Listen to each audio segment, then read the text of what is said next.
ಬೀದರ್ನಲ್ಲಿ ರಣರಂಗವಾಯಿತು ಕೆಡಿಪಿ ಸಭೆ. ಕೈ ಮಿಲಾಯಿಸೋ ಹಂತಕ್ಕೆ ಜನಪ್ರತಿನಿಧಿಗಳು ಹೋಗಿದ್ದಾರೆ. ಜನರ ಸಮಸ್ಯೆ ಬಗ್ಗೆ ಚರ್ಚಿಸಬೇಕಿದ್ದ ನಾಯಕರ ಗೂಂಡಾವರ್ತನೆಗೆ ಸಾಕ್ಷಿಯಾಯಿತು ಈ ಸಭೆ.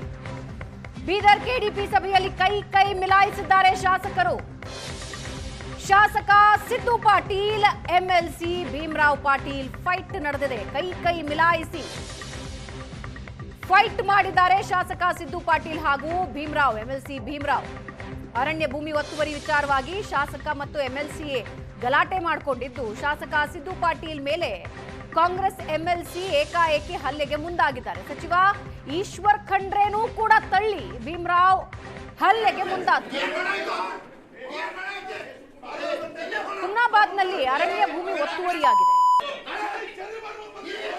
ಅನ್ನೋದು ಆರೋಪ. ಸಿದ್ದು ಪಾಟೀಲ್ ಒತ್ತುವರಿ ಆಗಿಲ್ಲ ಅಂತ ಹೇಳ್ತಿದ್ದಾರೆ. ಪಾಟೀಲ್ ಪ್ರತ್ಯುತ್ತರ ಒತ್ತುವರಿ ಆಗಿಲ್ಲ ಅಂದ್ರೆ ಶಾಸಕ ಸ್ಥಾನಕ್ಕೆ ರಾಜೀನಾಮೆ ಅಂತ ಸವಾಲು ಕೊಟ್ಟಿದ್ದಾರೆ. ದೃಶ್ಯದಲ್ಲಿ ನೀವು ನೋಡ್ತಾ ಇದ್ದೀರಾ ಭೀಮರಾವ್ ಪಾಟೀಲ್ ಮತ್ತು ಸಿದ್ದು ಪಾಟೀಲ್ ನಡುವಿನ ಕಾಳಗ.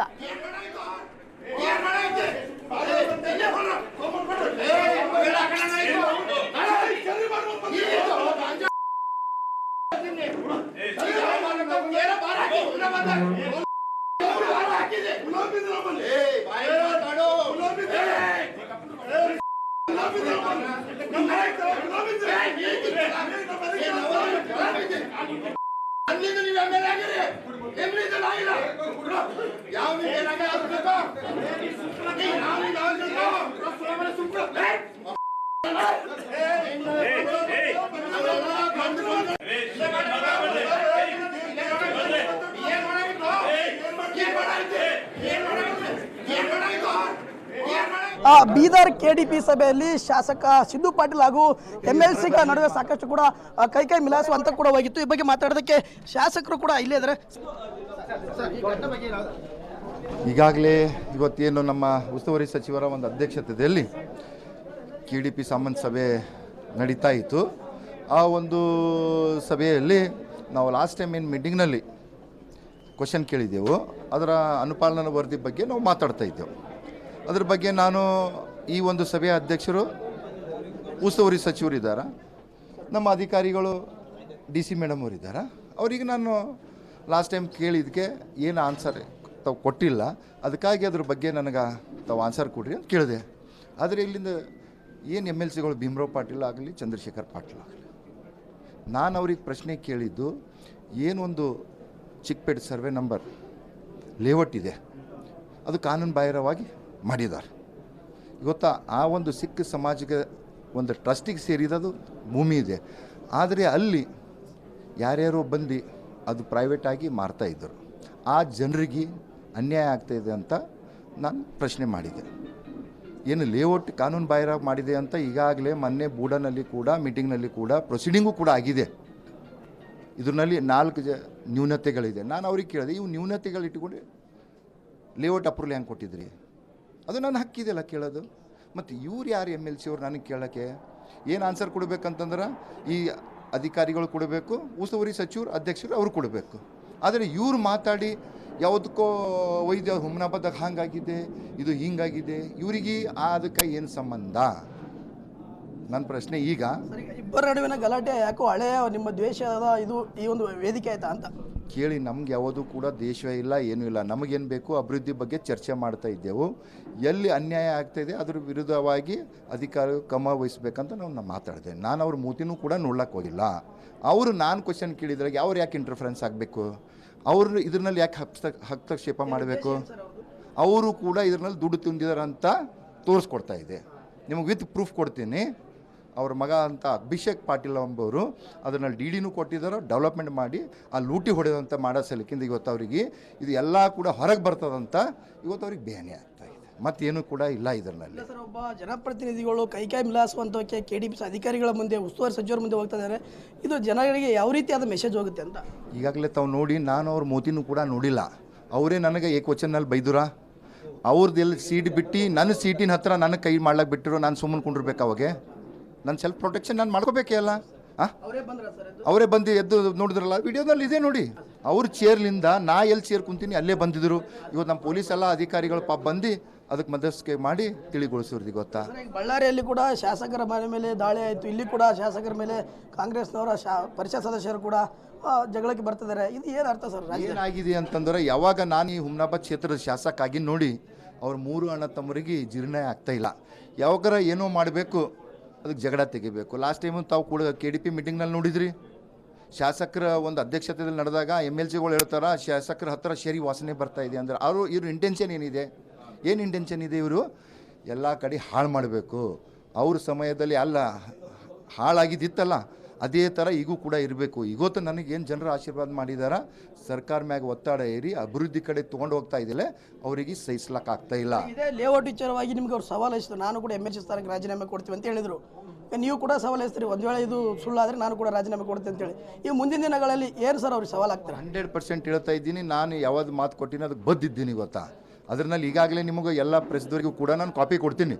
ಬೂಡಾನಲ್ಲಿ ನಾನು ಮೊನ್ನೆ ಕೂಡ ಕೊಟ್ಟಿದ್ದೀನಿ. ಬೂಡಾನಲ್ಲಿ ಏನೇನಾಗಿದೆ, ಎಲ್ಲೇ ಲೋಪದೋಷಗಳಾಗಿದೆ ತಾವು ಕೂಡ ಅವಾಗ ನೋಡ್ಬೋದು ಗೊತ್ತಲ್ಲಿ.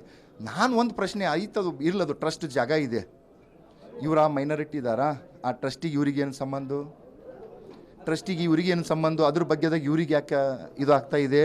ಇವತ್ತು ನಾವು ಜನಪ್ರತಿನಿಧಿಗಳು ಎಲ್ಲಿ ಅನ್ಯಾಯ ಆಗ್ತಾ ಇದೆ ಜನಸಾಮಾನ್ಯರಿಗೆ ಅದ್ರ ಬಗ್ಗೆ ನಾವು ಧ್ವನಿ ಎತ್ತಬೇಕು. ಯಾರೋ ಒಬ್ಬರು ಲೂಟಿ ಹೊಡಿತಾರ ಅದಕ್ಕಾಗಿ ಇವ್ರು ನಿಂದಿರ್ತಾರೆ ಅಂತಂದರೆ ಇವ್ರ ಉದ್ದೇಶ ಏನಿದೆ? ವಿತ್ ಪ್ರೂಫ್ ಕೊಡ್ತೀನಿ ನಾನು ನಿಮಗೆ ಯಾರೇನು ಮಾಡ್ತಾ ಇದ್ದಾರೆ. ಹಾಂ, ಯಾವಾಗಲೂ ಕೂಡ ಇದೆ. ಇದಕ್ಕೆ ಯಾವುದು ಅಂಜದು ಬಗ್ಗೋದು ಇವರೆಲ್ಲ ಇಂಥವ್ರಿಗೆ ಭಾಳ ಜನ ನೋಡಿದೆ, ಅದು ಕೂಡ ನಡೆಯಲ್ಲ. ಇದು ಏನು ಹುಮ್ನಾಬಾದ್ ಶಾಸಕ ಸಿದ್ದು ಪಾಟೀಲ್ ಅವರ ಮಾತಾಗಿರ್ತಕ್ಕಂಥ, ಹಾಗಾಗಿ ಮುಂದಿನ ದಿನಗಳಲ್ಲಿ ಕೂಡ ಅವರಿಗೆ ನಾವು ತಕ್ಕವಾಗಿರ್ತಕ್ಕಂಥ ಉತ್ತರವನ್ನು ನೀಡ್ತೀವಿ ಎಂಬ ಮಾತನ್ನು ಕೂಡ ಹೇಳ್ತಾ ಇರುವಂಥದ್ದು. ಕ್ಯಾಮರಾಮ್ಯಾನ್ ಶರಣಕುಮಾರ್ ಜೊತೆ ಪರಶುರಾಮ ಸೋಡ ನ್ಯೂಸ್, ಬೀದರ್. ಎಸ್, ಈ ಬಗ್ಗೆ ಏನಷ್ಟು ಡೀಟೇಲ್ಸ್ ಹಂಚ್ಕೊಳ್ತಾರೆ ನಮ್ಮ ಪ್ರತಿನಿಧಿ ಪರಶುರಾಮ್, ಸ್ವತಃ ಫೋನ್ ಇನ್ನಲ್ಲಿದ್ದಾರೆ.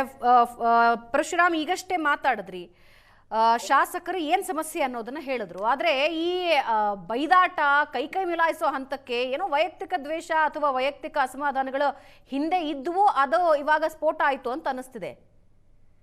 ಭಾವನೆ ಏನು, ಬೀದರ್ ಜಿಲ್ಲಾ ಪಂಚಾಯತ್ ಸಭಾಂಗಣದಲ್ಲಿ ಇವತ್ತು ತ್ರೈಮಾಸಿಕ KDP ಸಭೆಯು ಜಿಲ್ಲಾ ಉಸ್ತುವಾರಿ ಸಚಿವ ಈಶ್ವರ್ ಖಂಡ್ರೆ ಅವರ ಒಂದು ಅಧ್ಯಕ್ಷತೆಯಲ್ಲಿ ನಡೆದಿತ್ತು.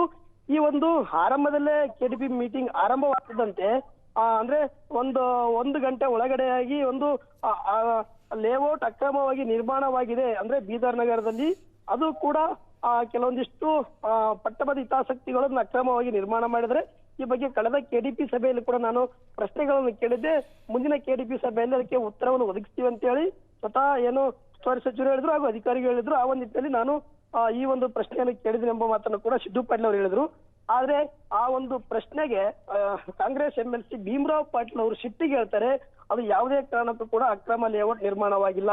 ಅದು ನಿರ್ಮಾಣವಾದ್ರೆ ನಾನು MLC ಸ್ಥಾನಕ್ಕೆ ನಾನು ಹಾಗೂ ನಮ್ಮ ಅಣ್ಣ ಇಬ್ರು ಕೂಡ ರಾಜೀನಾಮೆ ಕೊಡ್ತಿದ್ರೆ ಅದಕ್ಕೆ ಪ್ರತ್ಯುತ್ತರವಾಗಿ ಸಿದ್ದು ಪಾಟೀಲ್ ಅವರು ಕೂಡ ಇದು ಸುಳ್ಳಲ್ಲ, ಇದು ನಿಜ, ಈ ರೀತಿ ಅಕ್ರಮವಾಗಿದೆ, ಏನಾದ್ರೂ ನಾನು ಹೇಳಿದ್ರೆ ಸುಳ್ಳಾದ್ರೆ ನಾನು ಕೂಡ ಶಾಸಕ ಸ್ಥಾನಕ್ಕೆ ರಾಜೀನಾಮೆ ಕೊಡ್ತೇನೆ ಅಂತ ಮಾತಾಯ್ತು. ಆದ್ರೆ ಈಗ ಬೇಡ, ಇಬ್ರು ರಾಜೀನಾಮೆ ಕೊಟ್ಟು ಈಗ ಈ ಕ್ಷಣನೇ ಚುನಾವಣೆ ಮಾಡೋಣ ಎಂಬ ರೀತಿಯಲ್ಲಿ ಕೂಡ ಭೀಮರಾವ್ ಪಾಟೀಲ್ ಹಾಗೂ ಸಿದ್ದು ಪಾಟೀಲ್ ಅವರ ಇಬ್ಬರ ನಡುವೆ ಮಾತಿನ ವಾಕ್ಸಮರ ನಡೀತು. ಇದು ಯಾವ ರೀತಿ ಹೋಯ್ತು ಅಂದ್ರೆ, ಒಬ್ಬ ಜನಪ್ರತಿನಿಧಿಗಳು ಯಾವ ರೀತಿ ಜನರಿಗೆ ರೋಲ್ ಮಾಡಲ್ ಆಗಿರ್ಬೇಕು, ಆದ್ರೆ ಇದು ವ್ಯತಿರಿಕ್ತವಾಗಿ ಎಲ್ಲವನ್ನು ಕೂಡ ಅಂದ್ರೆ ಈ ಗುಂಡಾಗಳ ರೀತಿಯಲ್ಲಿ ಕೂಡ ಇಬ್ರು ಪರಸ್ಪರ ಕೈ ಮಿಲಾಯಿಸಿ ಹೊಡೆದಾಡತಕ್ಕಂತ ಪರಿಸ್ಥಿತಿ ಉದ್ಭವ ಆಯ್ತು. ಕೊನೆಗಳಿಗೆಯಲ್ಲಿ ಕೂಡ ಸ್ವತಃ ಜಿಲ್ಲಾ ಉಸ್ತುವಾರಿ ಸಚಿವರು ಕೂಡ ಏನು ಅಧ್ಯಕ್ಷತೆ ವಹಿಸಿದ್ರು. ಅವರು ಸಭೆ ಅದೊಂದು ಚೇರ್ನಿಂದ ಕೆಳಗಿಳಿದು ಇಬ್ಬರನ್ನು ಸಮಾಧಾನ ಪಾಲನೆ ಬರ್ತಾರೆ. ಆದ್ರೆ ಜಿಲ್ಲಾ ಉಸ್ತುವಾರಿ ಸಚಿವ ಈಶ್ವರ್ ಖಂಡ್ರೆ ಅವರನ್ನು ತಳ್ಳಿ ಅಂದ್ರೆ ಸಿದ್ದು ಪಾಟೀಲ್ ಅವರಿಗೆ ಹೊಡೆಯಲು ಚಂದ್ರಶೇಖರ್ ಪಾಟೀಲ್ ಹಾಗೂ ಭೀಮರಾವ್ ಪಾಟೀಲ್ ಮುಂದಾಗ್ತಾರೆ. ಕೊನೆಗಳಲ್ಲಿ ಪೊಲೀಸರು ಇದ್ದ ಕಾರಣ ವಾತಾವರಣ ತಿಳಿಗೊಳಿಸಿ ಆಮೇಲೆ ಜಿಲ್ಲಾ ಉಸ್ತುವಾರಿ ಸಚಿವ ಈಶ್ವರ್ ಖಂಡ್ರೆ ಅವರು ಸಿದ್ದು ಪಾಟೀಲ್, ಚಂದ್ರಶೇಖರ್ ಪಾಟೀಲ್ ಹಾಗೂ ಭೀಮರಾವ್ ಪಾಟೀಲ್ ಇಬ್ಬರನ್ನು ಕೂಡ 3 ಜನರನ್ನು ಕೂಡ ಒಂದು ಕಡೆ ಕರೆದು ಈ ರೀತಿ ಮಾಡೋದು ಸರಿಯಲ್ಲ, ಯಾಕಂದ್ರೆ ಜನಪ್ರತಿನಿಧಿಗಳು ಜನರಿಗೆ ಮಾದರಿ ಆಗ್ಬೇಕು, ಈ ರೀತಿ ವರ್ತನೆ ಮಾಡೋದ್ರಿಂದ ಸಾಕಷ್ಟು ಕೂಡ ಸಮಾಜಕ್ಕೆ ಕೆಟ್ಟ ಮೆಸೇಜ್ ಹೋಗುತ್ತೆ ಅಂತ ಹೇಳಿ ಬುದ್ಧಿ ಮಾತು ಕೂಡ ಹೇಳಿರ್ತಕ್ಕಂಥ. ಆದ್ರೆ ಈ ಸದ್ಯದಲ್ಲಿ ವಾತಾವರಣ ಹುಮ್ನಾಬಾದ್ ವಿಧಾನಸಭಾ ಕ್ಷೇತ್ರದಲ್ಲಿ ಈಗ ಸಾಕಷ್ಟು ಕೂಡ ಬೂದಿ ಮಿಚ್ಚದ ಕಂಡಂತಾಗಿರ್ತಕ್ಕಂಥದ್ದು. ನೀನು ಹೊರಗಡೆ ಬಾ, ನೀನು ನೋಡಿಕೊಳ್ತೀನಿ ಅಂತ ಹೇಳಿ ಓಪನ್ ಆಗಿ ಕೂಡ ಭೀಮರಾವ್ ಪಾಟೀಲ್ ಹಾಗೂ ಚಂದ್ರಶೇಖರ್ ಪಾಟೀಲ್ ಅವರು ಶಾಸಕ ಸಿದ್ದು ಪಾಟೀಲ್ ಅವರಿಗೆ ಆವಾಜ್ ಹಾಕಿರೋದ್ರಿಂದ ಈಗ ಎರಡೂ ಮನೆಗಳಂದ್ರೆ ಚಂದ್ರಶೇಖರ್ ಭೀಮರಾವ್ ಪಾಟೀಲ್ ಹಾಗೂ ಶಾಸಕ ಸಿದ್ದು ಪಾಟೀಲ್ ಅವರ ಮನೆಗಳಿಗೆ ಮುನ್ನೆಚ್ಚರಿಕೆ ಕ್ರಮವಾಗಿ ಪೊಲೀಸರು ಕೂಡ ಸಾಕಷ್ಟು ಬಿಗಿ ಭದ್ರತೆಯನ್ನು ಕೂಡ ಒದಗಿಸಿಕೊಂಡಿರುತ್ತೆ. ಯಾಕಂದ್ರೆ ಬಳ್ಳಾರಿ ಒಂದು ಜನಾರ್ದನ ರೆಡ್ಡಿ ಮನೆ ಮೇಲೆ ನಡೆದಿರ್ತಕ್ಕಂಥ ಫೈರಿಂಗ್ ಪ್ರಕರಣ ಇರೋದ್ರಿಂದ ಈಗ ಯಾವುದೇ ಕ್ಷಣದಲ್ಲಿ ಕೂಡ ಇಲ್ಲಿ ಕೂಡ ಕಲ್ಲು ತೂರಾಟಗಳು ಆಗ್ಬೋದು ಎಂಬ ನಿಟ್ಟಿನಲ್ಲಿ ಕೂಡ ಪೊಲೀಸರು ಎಲ್ಲಾ ರೀತಿಯಿಂದ ಅಲರ್ಟ್ ಆಗಿರ್ತಕ್ಕಂಥದ್ದು. ಭಾವನಾ, ಧನ್ಯವಾದ.